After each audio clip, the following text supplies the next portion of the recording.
ज्योतिर्मय media house सविनय सादर करत आहे श्री अरविंद आणि श्री माताजी यांच्या तत्वज्ञानावर आधारित एक चिंतन. पूर्णयोगाचे अंतरंग.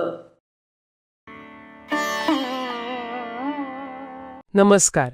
आज आपण एका खास संकल्पनेवर सखोल चर्चा करणार आहोत. प्रकाशित मन किंवा इल्युमिन्ड माइंड. ही माहिती आपण श्री अरविंदांच्या विचारांवर आधारित एका स्रोतामधून घेतली आहे.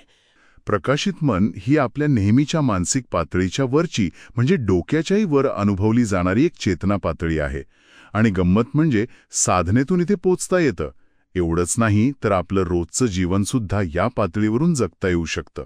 आज आपण जरा ह्या प्रकाशित मनाचं स्वरूप काय आहे, त्याची वैशिष्ट्ये काय, ते कसं काम करतं हे समजून घेऊया.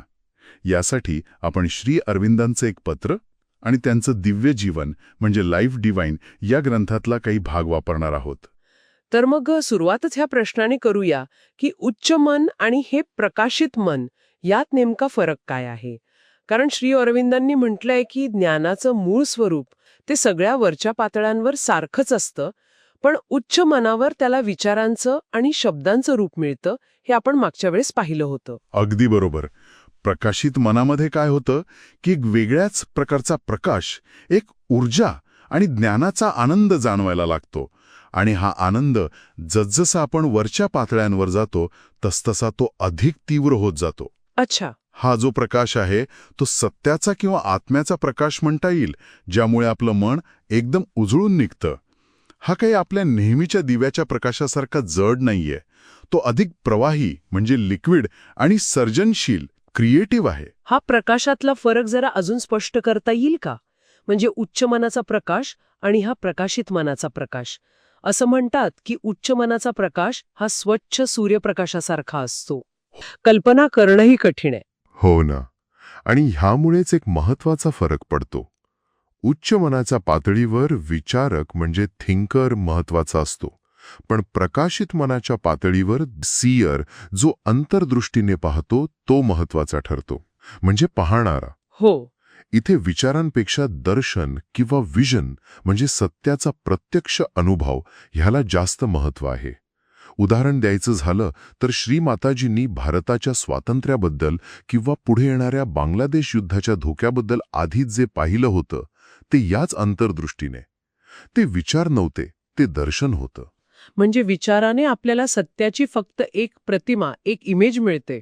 बरोबर. पण प्रकाशित मनातील दर्शनाने सत्याचं मूळ रूप, त्याचं बॉडी ऑफ ट्रूथ दिसतं. जसं आपण म्हणतो ना की वाघाचं चित्र पाहणं आणि प्रत्यक्ष वाघ पाहणं ह्यात किती फरक आहे. अगदी. तो प्रत्यक्ष अनुभव खूपच वेगळा आणि सखोल असतो. आणि त्याचा परिणामही तसाच तीव्र असणार. मग निश्चितच या पातळीवर मिळणारं ज्ञान आणि त्याचा जो परिणाम होतो तो खूप तीव्र असतो.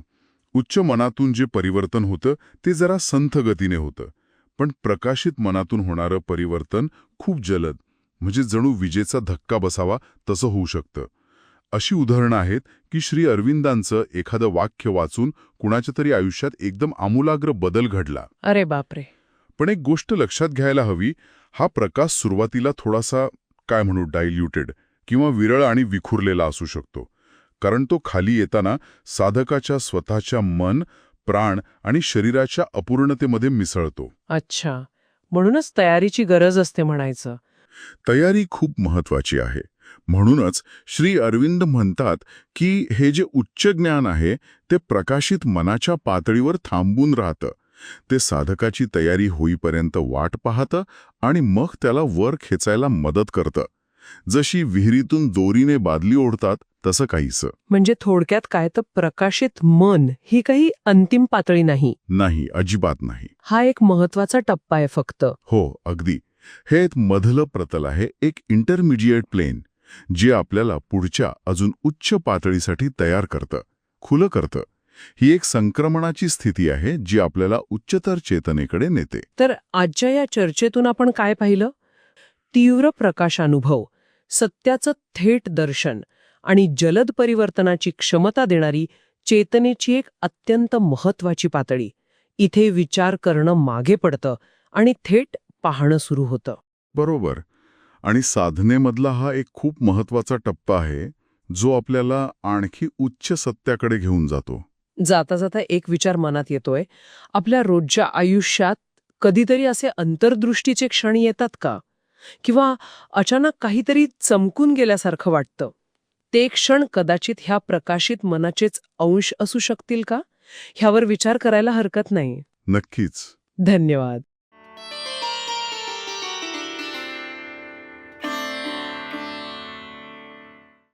धन्यवाद. उद्या पुन्हा भेटूया आपल्या ऑरो मराठी चॅनलवर.